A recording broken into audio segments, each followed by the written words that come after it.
ঝিনাইদহের মহেশপুর উপজেলার ৭ নম্বর কাজিরবেড় ইউনিয়নের সীমান্তবর্তী পাকড়া জিরো পয়েন্ট অবৈধ অনুপ্রবেশ প্রতিরোধে কঠোর অবস্থান নিয়েছে বিজিবি।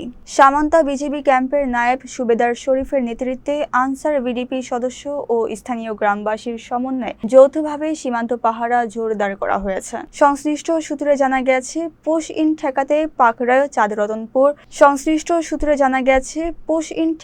পাকড়ায় চাঁদরতনপুর কচুয়ারপোতা বেলিয়াটি ও জীবননগর পাড়া জিরো পয়েন্টকে বিশেষ নজরদারিতে রাখা হয়েছে।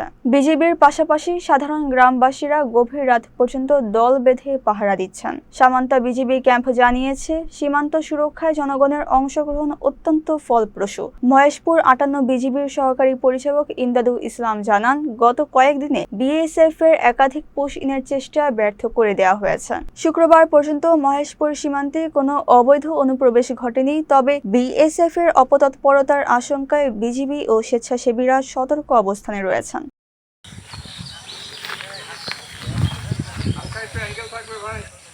ভাই হালকা একটু অ্যাঙ্গেল, হ্যাঁ